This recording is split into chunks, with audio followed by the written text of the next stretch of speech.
बिस्मिल्लाहिर्रहमानिर्रहीम। अस्सलाम वालेकुम। सना शाज़िल मेरी बीवी है और वो इस वक्त हालत बेहोशी में ऑपरेशन थिएटर के अंदर मौजूद थी जब मैंने बावज़ू होकर किबला रुख मुसल्ला बिछाया और नवाफिल शुरू कर दिए। मेरा सर सजदे में था जब मेरी माँ एक नन्ही सी जान को अपने हाथों की तलियों पर उठाए मेरे करीब आई थी। मेरे कानों में बच्चे की रोने की आवाज़ें आ रही थीं। मेरी माँ ने 5 से 7 मिनट तक मेरा इंतज़ार किया कि मैं सलाम फेर कर बच्चे को देखूं, मगर जब मैंने नवाफिल जारी रखे तो मेरी माँ बच्चे को लेकर वापस चली गई। यहाँ तक कि तकरीबन 2.5 घंटे बाद जब दोबारा मेरी माँ मेरे पास आई तो मैं अत्तहियात की हालत में बैठा हुआ था और मेरी माँ ने पैगाम दिया था, शाज़िल सना आपको बुला रही हैं। मैंने रकत मुकम्मल की और दौड़कर अपनी बीवी के पास पहुंचा था जिसने आने वाले नए मेहमान को अपने सीने से लगा रखा था और मेरे पहुंचने पर बच्चा मेरी तरफ बढ़ाया तो मैंने बच्चे को नज़रअंदाज करते हुए अपनी बीवी के माथे पर बोसा देकर उसे अपने सीने से लगा लिया था। जो मेरी दीवाना वार मोहब्बत देकर सना शाज़िल के आंसू फूट बहे थे। मुझे लगा कि मेरी बेगम को दर्द हो रहा है। अपनी बीवी की तकलीफ़ को महसूस करके मेरी भी गोशे नम हुए और मैं दीवाना वार डॉक्टर को बुलाने के लिए दौड़ा तो सना शाज़िल ने मेरा हाथ पकड़कर मुझे अपनी तरफ खींचा और इंतहाई हसन आवाज़ में मेरे कानों में कहा, शाज़िल मैं दर्द की वजह से नहीं अपने लिए आपकी मोहब्बत देखकर रो पड़ी थी। इसके बाद सना ने मुझे आने वाले नन्हे मेहमान का चेहरा दिखाया था जो चेहरे मेरे जैसा था, मगर उसकी आंखें बिल्कुल मेरी बीवी की तरह नशीली और गहरी थीं। मैंने जब उसके सारे वजूद को छोड़कर उसकी आंखों को चूमा था तो मेरी बीवी ने मुस्कुराकर मेरी तरफ देखा और कहा था कि मुझे पता था कि आप उसकी आंखों को ही सबसे पहले चूमेंगे। अपनी बीवी की बात सुनकर मैं भी मुस्कुरा दिया था। इतनी देर में मिठाई का डब्बा लिए मेरी वालदा कमरे में दाखिल हुई और एक मिठाई का दाना मेरी तरफ बढ़ाया। मैंने वही अपनी बेगम को अपने हाथों से खिलाना चाहा, मगर मेरी बेगम ने वो दाना पकड़कर मेरी वालदों को अपने हाथों से खिला दिया। जब सना शाज़िल ने मेरे सामने मेरी वालदों को इतनी इज्जत दी थी तो मेरे दिल से सना के लिए दुआ निकली थी। इसके बाद मेरी वालदा ने बच्चे का नाम रखने के मुतालिक पूछा तो मैंने सना का हाथ अपने हाथों में लेते हुए कहा, बच्चे का नाम रखने का सबसे ज़्यादा हक सना शाज़िल को है। और सना ने मेरी वालदा साहबा का हाथ अपने हाथों में लेते हुए कहा था, मेरे बच्चे का नाम मेरी माँ सास ही रखेंगी क्योंकि मैं भी उनकी ही हूँ और ये बच्चा भी उनका ही है। यूँ मेरी वालदा साहबा ने बच्चे का नाम इब्तिसाम शाज़िल रखा था। यूँ हम दोनों मियाँ बीवी ने बाखुशी कबूल कर लिया था और सना की तरफ से दी गई इतनी इज्जत की वजह से इस खुशी के मौके पर भी मेरी वालदा की आंखों में नमी उतर आई थी। इसके बाद हम लोगों को घर जाने की इजाज़त मिली तो हम लोग अस्पताल के अखराजात अदा करके घर को चल दिए थे। बहस हैरत था कि घर आने के बाद सना के लिए मैं जो भी फ्रूट या ताकत वाली चीज़ लाता वो बिल्कुल थोड़ी सी खाती बाकी रख लेती और मुझे मना करते कि शाज़िल आप इतना खर्चा ना करके आए करें। तब मुझे एहसास होता कि सना को भी फ़कत मुझसे मोहब्बत नहीं इश्क है, क्योंकि जब से मेरी बीवी उम्मीद से हुई थी तब से मेरी आदत थी मैं हर हफ्ते या 15 दिन बाद डॉक्टर के पास लेकर जाता, उसका बाकायदा चेकअप करवाता। तकरीबन रोज़ाना डॉक्टर से अपनी बीवी की हालत का डिस्कस करता और पिछले टाइम बाकायदा अपनी बीवी से अपने सहारे के साथ वर्जिश करवाता। थोड़ा टाइम पैदल चलाता, ताज़ा और बेहतरीन फ्रूट लाता, मिल्क शेक अपने हाथों से बनाकर पिलाता। मगर इसके बावजूद भी जब मुझे याद आता कि बच्चा पैदा करने के लिए औरत को किस तकलीफ़ से गुजरना पड़ता है तो मैं गमगीन हो जाता। मुझसे सना की तकलीफ़ को देखा ही नहीं जाता था। मैं ये बर्दाश्त भी नहीं कर सकता था कि सना को ऐसी हवा भी छू कर गुजरे जो उसे नापसंद हो, तो मैं उसे दर्द दर्जा की हालत में कैसे बर्दाश्त कर सकता था। इसलिए मैं नहीं चाहता था कि हमारी औलाद हो, मगर मेरी बीवी को बच्चों से इश्क था। यहाँ तक कि जब मैं किसी भी सूरत बच्चे के लिए राज़ी ना हुआ क्योंकि मैं जानता था कि मैं सना शाज़िल को तकलीफ़ की हालत में कभी नहीं देख पाऊँगा, लिहाजा मैंने बच्चे के बिना ही रहने का सोच लिया। तो सना ने मुझसे नाराज़ होकर मेके चले जाने की धमकी दे दी और साथ ही ये भी कह दिया कि उसे बच्चों से इश्क है। अपनी औलाद पैदा करने की खातिर वो किसी भी बड़ी से बड़ी तकलीफ़ को सहने के लिए तैयार है। अगर मैंने उसे माँ के रुतबे पर फैज़ ना होने दिया तो वो मुझे छोड़कर चली जाएगी और फिर कभी पलट कर वापस मेरे घर नहीं आएगी। मैं भी सना शाज़िल को अच्छी तरह समझ चुका था। मैं जानता था कि वो जो कह रही है वो कर गुजरेगी, लिहाजा मजबूरन मैंने अपना फ़ैसला बदल दिया। सना जिस दिन मुझे खुशखबरी सुनाई थी कि वो उम्मीद से है, उस दिन से लेकर बच्चे को जन्म देने वाले दिन तक मैंने ज़िंदगी के बहुत सारे नसीब व फराज देख लिए थे। मैं जहाँ जॉब करता था वहाँ से ऐन छुट्टी के टाइम पर निकल आता, रास्ते से सना के लिए फ्रूट खरीदता, दूध खरीदता और ताज़ा फूल खरीदता। फिर घर जाकर सना को पेट भरकर फ्रूट खिलाता, उसके लिए मिल्क शेक बनाकर फ्रिज में रखता और उसको अपने सीने से लगाकर सुला देता। पिछले टाइम उठकर उसे 2 गिलास मिल्क शेक पिलाता, फिर वर्जिश करवाता और फिर करीबी पार्क में पैदल चलने के लिए ले जाता। मगरिब की अजान से थोड़ा पहले वापस आकर फिर सना को मिल्क शेक पिलाता, उसका पसीना साफ करता, कुछ देर आराम करके उसे नहलाने का कहता और खुद भी दूसरे पोर्शन में नहाने चला जाता। नहाकर फ्रेश होने के बाद दोनों मियाँ बीवी इकट्ठे नमाज अदा करते और फिर वाला साहबा के हमरा रात का खाना खाकर अपने अपने कमरे में चले जाते। जब सना शाज़िल उम्मीद से थी और 7वें महीना चल रहा था, तब मेरे सीनियर ने मुझे 15 दिन के लिए ऑफिस में रुकने और ओवर टाइम लगाने का हुक्म सुना दिया, मगर मैंने वाज़ेह अल्फाज में उसे अपनी मजबूरी बताई और इनकार कर दिया, जिस पर मुझे जॉब से निकाल दिया गया। मैंने इस चीज़ का सना शाज़िल से कभी जिक्र नहीं किया ताकि मेरी बीवी दिमागी बोझ का शिकार ना हो। मैं रूटीन के मुताबिक घर से निकलता, एक पुराना सूट साल लेता और मज़दूरों वाले अड्डे पर पहुंचकर पुराना सूट पहनता और दिहाड़ी लगने के इंतज़ार में बैठ जाता। मैं आधे दिन में अपनी पूरी दिहाड़ी का काम ख़त्म करता और ठीक 2 बजे वापस चल देता।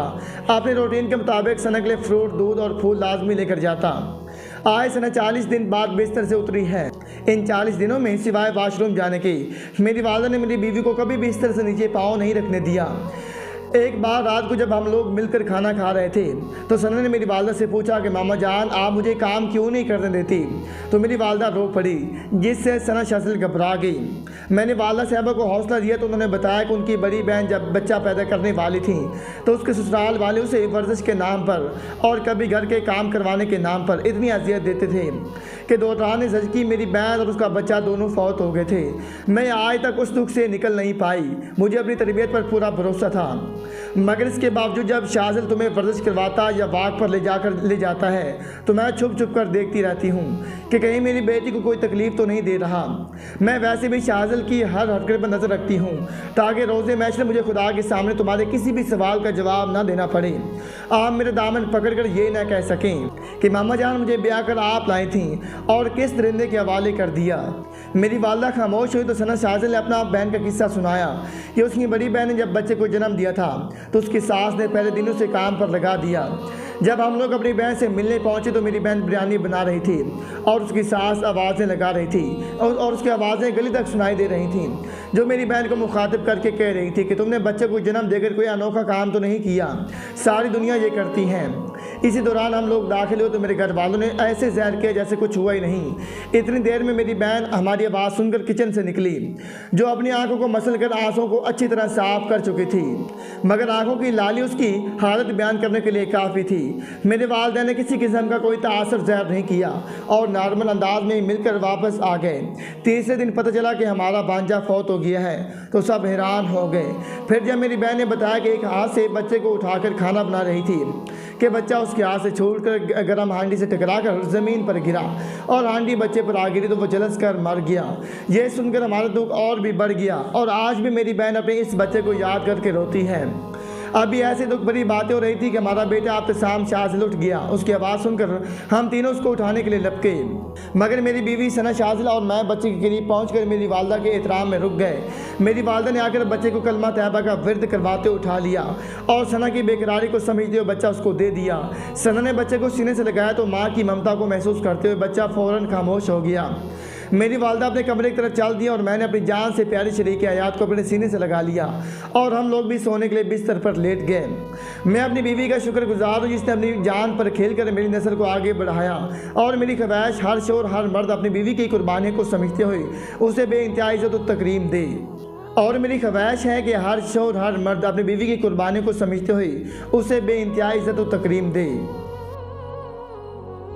एक शख्स की वालदा की वाहिद ख्वाहिश हज करना था।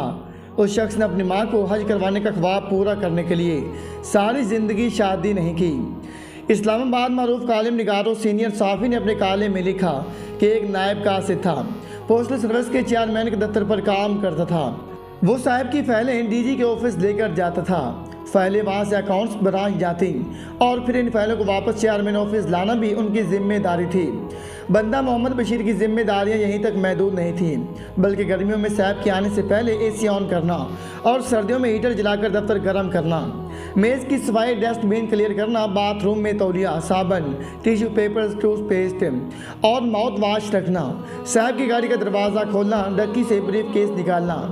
मेहमानों का इस्तकबाल, चाय पानी का बंदोबस्त, टिफ़िन बॉक्स खोलकर लंच लगाना, बर्तन धोना, साहब का कोट उतारना, मीटिंग से पहले कोट पहनाना, साहब का ब्रीफ केस गाड़ी तक लाना, साहब के लिए दरवाज़ा खोलना, साहब के जाने के बाद दफ्तर को अपनी निगरानी में लॉक करना, बेगम साहबा की फरमाइशें पूरी करना, खान साहब माँ को सब्ज़ी, तरकारी, गोश्त और अनाज की दुकान तक ले जाना, दर्जी से कपड़े लाना, बेगम साहबा के जूते तब्दील करवाना और धोबी के साथ हिसाब किताब भी उसके फ़रज़ में शामिल था।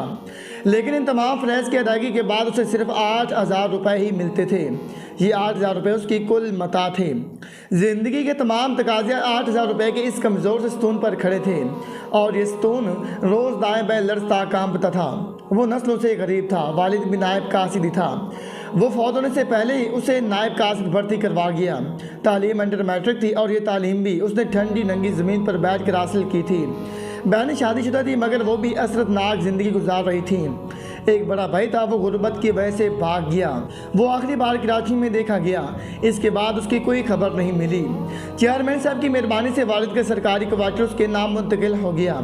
ये बुसीदा बदबूदार क्वार्टर उसकी कुल कायनात था, लेकिन ठहरी क्वार्टर के अलावा भी उसकी एक कायनात थी। ये कायनात बूढ़ी बीमार वालदा थी। बंदा मोहम्मद बशीर ने बचपन में मौलवी साहब से सुन लिया, माँ की खिदमत करने वाला दुनिया और आखिरत दोनों में सरफराज होता है। ये नुक्ता बीज बनकर उसके दिमाग की जरखेज़ मिट्टी में गिरा और वो बीज वक्त गुजरने के साथ साथ तनाव दरख्त बन गया। माँ उसकी वैद पनाहगाह थी और वो माँ का तनहा सहारा था।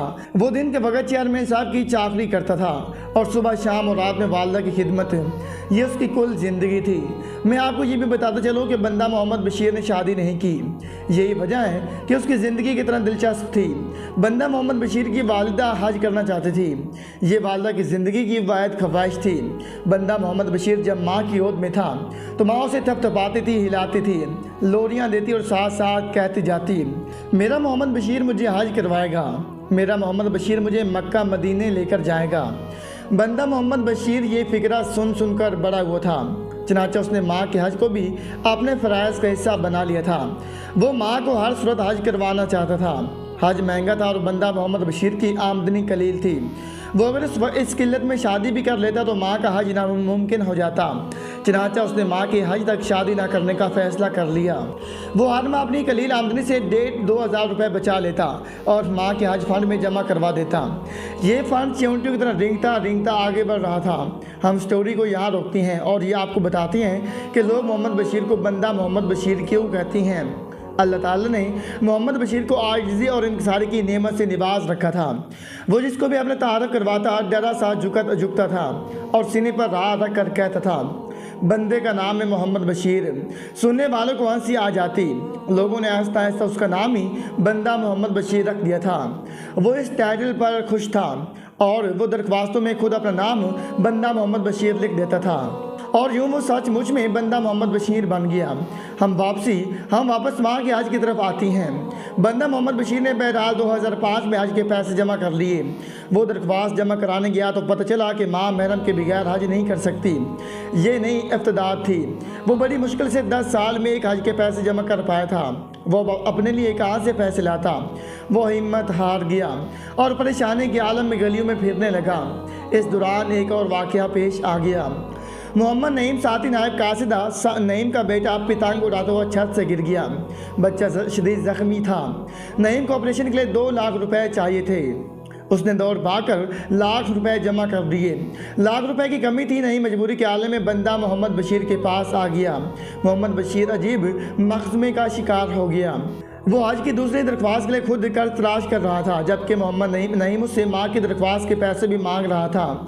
वो नईम को इनकार करता तो बच्चे के बचने के इम्कानात कम हो जाते और अगर वो हज के पैसे नईम को दे देता तो माँ बीमार थी। वो हज के बगैर दुनिया से रुखसत हो जाती। मोहम्मद बशीर बुरी तरह फंस गया। नईम के पास वक़्त कम था। वो मोहम्मद बशीर के कदमों में झुक गया और ये वो लम्हा था जिसमें बशीर ने अपनी ज़िंदगी का मुश्किल तरीन फ़ैसला किया। वो घर गया, अलमारी से रकम निकाली और नईम के हवाले कर दी। वो इसके बाद सीधा मस्जिद गया, 2 रकात नमाज नफल पढ़ी और अल्लाह ताला से गुड़गुड़ा कर दुआ की, या बारी ताला मेरी कोशिश में कोई कमी नहीं थी, शायद आप ही को मंजूर नहीं था। आप अब मेरी माँ को सब्र दे दें, आप उसे हौसला दे दें। ये दुआ कम और दवा ज़्यादा थी। वो इत्मीनान कलब की दौलत समेट कर घर वापस आया और गहरी नींद सो गया। बंदा मोहम्मद बशीर का अगला दिन हैरान कुन था। महकमे ने 2 स्टाफ मेंबर्स को सरकारी अखराजात पर हज पर भिजवाने का फैसला किया। कुरानंदाजी हुई और बंदा मोहम्मद बशीर और मोहम्मद नईम के नाम निकल आए। मोहम्मद नईम को अस्पताल में इतला दी गई। वो सीधा दफ्तर आया, चेयरमैन से मुलाकात की और मोहम्मद बशीर की ज़िंदगी के 10 साल तक माँ के हज के लिए रकम जमा करने और फिर ये रकम ज़ख्मी बच्चे के ऑपरेशन के लिए देने तक सारी दास्तान उन्हें सुनाई। चेयरमैन के माथे पर पसीना आ गया। मोहम्मद बशीर ने चेयरमैन से अर्ज़ किया, मेरी दरख्वास्त है आप मेरी जगह मोहम्मद बशीर की वालदा को हज पर भिजवा दें। मैं जवान आदमी हूँ, मुझे अल्लाह ताला मज़ीद मौक़े देगा। चेयरमैन के पास इनकार की गुंजाइश नहीं थी। नईम ने दरख्वास्त दी, चेयरमैन ने मंजूरी दे दी और यूँ बंदा मोहम्मद बशीर अपनी वालदा को साथ लेकर हज पर रवाना हो गया। मोहम्मद बशीर हज के दौरान अपनी माँ जी की जान से खिदमत करता रहा। ये खिदमत देखकर एक साथी ख़ानदान मुतासिर हुआ और हज के दौरान उसे अपनी बेटी का रिश्ता दे दिया और वो उसकी वालदा वापस आए। चंद माह बाद शादी हुई। ससुर ने बेटी को जहेज़ में 10 मरले का छोटा सा मकान दिया। ये लोग नए घर में शिफ्ट हुए। लड़की पढ़ी लिखी और समझदार थी। उसने घर में 10 सिलाई मशीनें रखी, मोहल्ले की लड़कियां इकट्ठी की और अपना बुटीक बना लिया।